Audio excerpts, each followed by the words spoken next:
अगर आप electric vehicle खरीद चुके हैं या इलेक्ट्रिकल व्हीकल खरीदना चाहते हैं और उस पे कैसे टैक्स का डिडक्शन आप लेना चाहते हैं तो वीडियो बिल्कुल आपके लिए है। आप किस तरीके से आप उस पर सेविंग कर सकते हैं तो जानते हैं इस वीडियो में। तो नया एक गवर्नमेंट ने इलेक्ट्रिक व्हीकल को प्रमोट करने के लिए एक सेक्शन इंट्रोड्यूस किया है, सेक्शन 80EE, जिसमें मिलता है आपको इंटरेस्ट का deduction for purchase of the electric vehicle. तो ये किस किस को मिलेगा, इसमें एलिजिबिलिटी क्राइटेरिया क्या है, तो ये ओनली और ओनली इंडिविजुअल्स को मिलेगा। अगर HUF ने खरीदी, AOP पार्टनरशिप फर्म या कंपनी, तो इसको कहीं पे भी अलग से इसको सेक्शन 80EE में डिडक्शन नहीं मिलेगा। और अमाउंट ऑफ डिडक्शन, कितना डिडक्शन मिलेगा, तो डिडक्शन मिलेगा अप टू ₹1,50,000 तक अंडर सेक्शन 80EE। तो सेक्शन 80C का डिडक्शन है 1.5 लाख, वो अलग ही रहेगा। इसमें ऐसा कंडीशन नहीं है कि इसका और इसका सबका मिलाकर 1.5 लाख तक, इसका अलग ही डिडक्शन है 80EE में, जो आपको 1,50,000 तक मिलेगा। आप इंडिविजुअल है, पर्सनल यूज़ कर रहे हैं या बिजनेस के लिए कैसे भी यूज़ कर रहे हैं, दोनों के लिए मिल जाएगा। और एक और बात अगर आप बिजनेस के लिए यूज़ कर रहे हैं तो पूरा डिडक्शन आप चाहे तो आप ऐसे बिजनेस एक्सपेंडिचर ले सकते हैं, बट अलग से उसका डिडक्शन आप फिर 80EE में नहीं ले पाएंगे। या तो उसमें नहीं ले रहे तो अलग से आप ले लीजिए, या फिर 1.5 लाख तक इसमें डिडक्शन ले रहे हो, बाकी बचा हुआ आप चाहे तो बिजनेस में ले लीजिए, जैसी मर्जी है। बट मैक्सिमम जो डिडक्शन है आप उसको 1.5 लाख तक आप 80EE में ले सकते हैं। और बिजनेस के लिए यूज़ कर रहे हैं तो आप चाहे तो बेटर है कि आप बिजनेस एक्सपेंडिचर में पूरा उसको दिखा के उसको वहीं पे ख़त्म कीजिए उस एक्सपेंस को।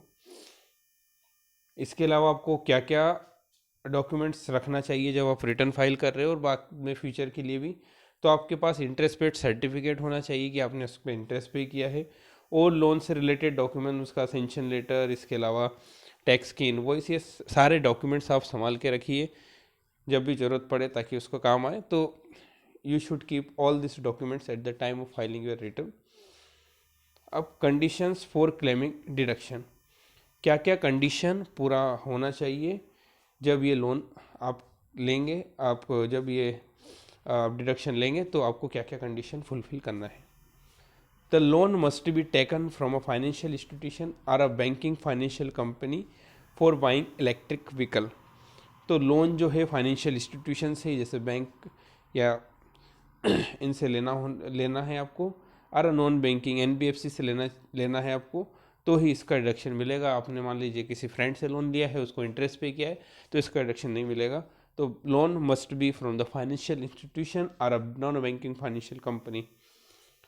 Loan must be sanction any time during the period starting from 1 April 2019 till 31 March 2023। तो लोन का जो सेंशन डेट है वो इसके बीच में होना चाहिए, 1 अप्रैल 2019 से 31 मार्च 2023 तक।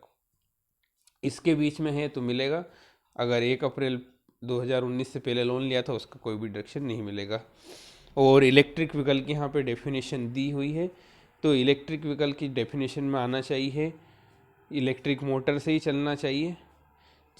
तो ये सारी कंडीशन इसमें फुलफिल होना चाहिए, तो आपको डिडक्शन यहाँ पे इसका मिल जाएगा।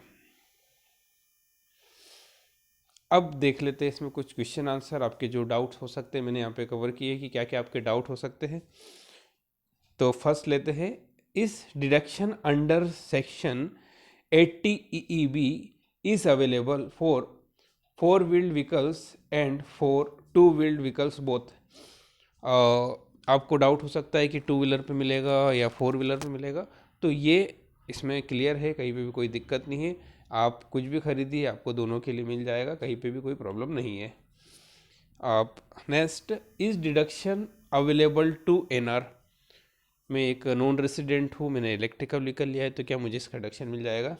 तो बिल्कुल इसका मिल जाएगा। कहीं पे भी सेक्शन ने कोई स्पेसिफाई नहीं किया है, ओनली उसने इंडिविजुअल लिखा है, तो कहीं पे भी ऐसी कोई दिक्कत नहीं है।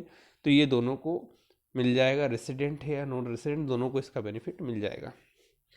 Third, for how many years this deduction shall be available. तो इसका जो डिडक्शन मिलेगा आपको, तो deduction under this section shall be available until repayment of loan. जब तक आप इसका रीपेमेंट करेंगे तब तक आपको डिडक्शन मिलेगा। ऐसा कोई ईयर वाला इसमें कोई क्लॉज नहीं है कि इतने ही सालों तक मिलेगा। Next and the last, whether repayment of principal amount of loan is also available as a deduction under section 80 EEB। क्या जो आपने लोन लिया है उसका प्रिंसिपल भी आप पे करते हैं तो उसका डिडक्शन मिलेगा क्या? तो इसका जो डिडक्शन है बिल्कुल भी नहीं मिलेगा। ओनली एंड ओनली ये जो बात करता है इंटरेस्ट की बात करता है, केवल इंटरेस्ट का डिडक्शन मिलेगा। जैसा होम लोन में आप प्रिंसिपल का ही पेमेंट करते हैं तो उसका सेक्शन 80C में डिडक्शन मिलता है, तो ऐसा कोई भी डिडक्शन यहाँ पे नहीं मिलेगा। ओनली एंड ओनली जो इंटरेस्ट का पेमेंट करेंगे उसका डिडक्शन मिलेगा। अगर वीडियो अच्छा लगे तो प्लीज़ लाइक कीजिए, सब्सक्राइब कीजिए। और भी कोई डाउट है तो कमेंट्स बॉक्स में इसका जो भी क्वेश्चन है आपका प्लीज़ आस्क कीजिए और मैं इसका जवाब देने की कोशिश करूँगा। Thanks for listening me.